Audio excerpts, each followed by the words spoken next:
وہ سرخ آنکھیں۔ دسمبر کا مہینہ چل رہا تھا، سردیاں اپنے جوبن پر تھیں، دور دور تک ہر چیز نے سفید چادر تان رکھی تھی۔ ابھی بھی برف روئی کی مانند گر رہی تھی، وقفے وقفے سے دیودار کے درختوں کی شاخیں چٹکنے کی آوازیں سنائی دے رہی تھیں۔ گہری خاموشی روح تک میں سنسنی پیدا کر رہی تھی۔ مٹی کا کشادہ کمرہ جس کو بیچوں بیچ جلتی لکڑیوں کا آلہ دہک رہا تھا، اور اس کے ارد گرد ہم سب دادی کو گھیرے میں لیے بیٹھے تھے۔ دادی اماں نظریں دہکتی لکڑیوں پر جمائے ماضی کے صفوں کی ورق گردانی کر رہی تھیں۔ کچھ دیر بعد گلا کھنگارتے ہوئے ہوئیں، یہ اس وقت کا واقعہ ہے جب پانی کی قلت کے باعث میں اور سنوبر آپا سحری کے وقت پانی بھرنے جاتے تھے۔ سنوبر آپا مجھ سے عمر میں کافی بڑی تھیں۔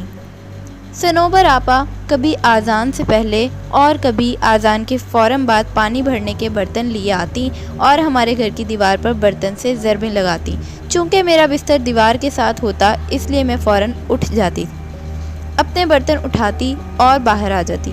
ہر طرف گہرا اندھیرا چھایا ہوتا تھا اور گیدڑوں کی دلخراش آواز دل میں جھنجھوڑ دیتی تھی۔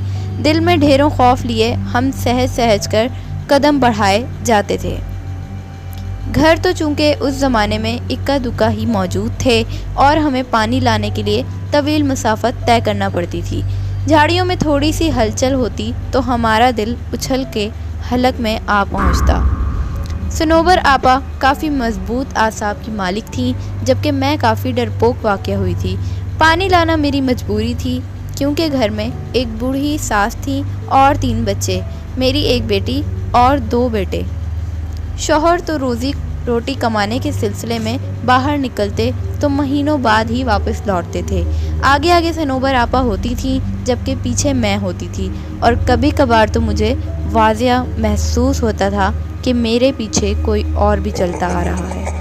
اپنے پیچھے اٹھائے جانے والے قدموں کی آواز میں بخوبی سنتی تھی، لیکن مجھے سنوبر آپا ہمیشہ نصیحت کرتی تھیں کہ کبھی کسی چیز کے پیچھے نہ جانا، چاہے تم کچھ بھی دیکھ لو، اور کبھی پیچھے مڑ کر نہیں دیکھنا، چاہے تمہیں کچھ بھی سنائی دے رہا ہو۔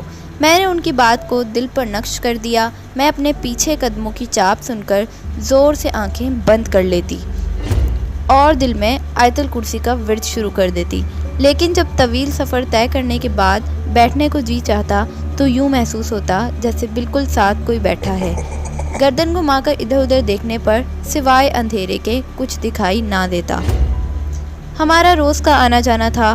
ایک روز مجھے آواز آئی کہ دیوار پر ضربیں ماری جا رہی ہیں۔ میں اٹھی، اپنے برتن اٹھائے، لیکن گہرا اندھیرا دیکھ کر ٹھٹک گئی۔ مجھے یوں محسوس ہو رہا تھا جیسے آدھی رات کا وقت ہو۔ میں باہر گئی تو دیکھا سنوبر آپا کا دور دور تک کوئی نام و نشان نہیں تھا۔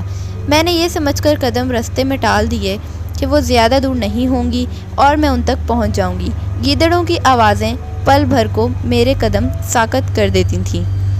میں نے بھاگنا شروع کر دیا، لیکن میں ان تک نہیں پہنچ سکی۔ بگڑے تنفس کے ساتھ میں نے مسافت طے کی اور جائے وقوع پہنچ کر میرے اندر تک سنسنی دوڑ گئی۔ سنوبر آپا وہاں موجود نہیں تھی۔ میں تھوڑا اوپر کھڑی تھی اور نیچے دیکھا جہاں پانی کا کنواں تھا۔ ایسا محسوس ہو رہا تھا کہ کوئی پانی کے ڈول یکے بعد دیگرے اپنے اوپر بہا رہا ہو۔ میں نے نیچے جانا ضروری نہ سمجھا اور پانی کا ڈول الٹا کر اس پر بیٹھ گئی، لیکن تھوڑی دیر بیٹھنے کے بعد بھی پانی کی آواز بدستور آ رہی تھی۔ مجھے عجیب و غریب خیالات آ رہے تھے اور پانی کی آواز سے عجیب سا خوف محسوس ہو رہا تھا۔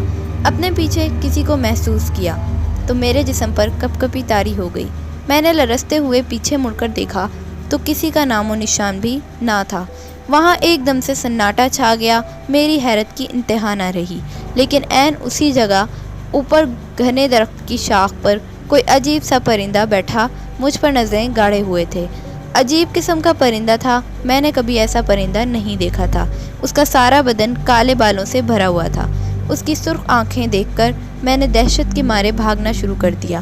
آیت الکرسی کا ورد میری زبان پر جاری تھا اور آنکھیں آنسوؤں سے لبریز۔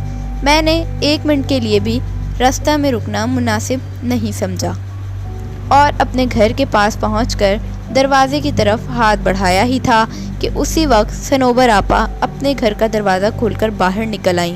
ان کے پاس ڈول بھی تھے اور میں دروازہ کا پٹ کھولنا چاہ رہی تھی، لیکن اپنا توازن برقرار نہ رکھ سکی اور بے ہوش ہو گئی۔ آنکھ کھلی تو دیکھا ارد گرد سب جمع تھے۔ صنوبر آپا کے گھر کے سب افراد بھی بیٹھے تھے۔ میں نے پانی کے لیے آواز دی تو سب لپک کر آئے۔ تھوڑی طبیعت بحال ہونے پر معلوم ہوا کہ آج چوتھا روز تھا اور میں مسلسل بے ہوشی کی حالت میں تھی۔ میں نے اس روز کا واقعہ سب کے گوش گزار کیا تو صنوبر آپا ماتھا پیٹ کے رہ گئیں اور بولیں، جیسا تم کہہ رہی ہو یہ درست ہے، تو ہم اس کو معجزہ ہی سمجھیں گے کہ تم زندہ سلامت لوٹ آئی ہو۔ میں نے رب کا شکر ادا کیا۔ آج بھی بدن پر سنسنی طاری ہو جاتی ہے جب کبھی اس پانی کی آواز اور عجیب و غریب پرندے کا بالوں بھرا جسم آنکھوں کے سامنے آ جائے۔ اگر آپ کو ویڈیو اچھی لگی ہو تو لائک کیجیے، کامنٹ کیجیے، شیئر کیجیے اور میرے چینل کو سبسکرائب کیجیے۔ ملتے ہیں آپ سے نیو ویڈیو کے ساتھ، تب تک کے لیے اپنا خیال رکھیے گا۔ اللہ حافظ۔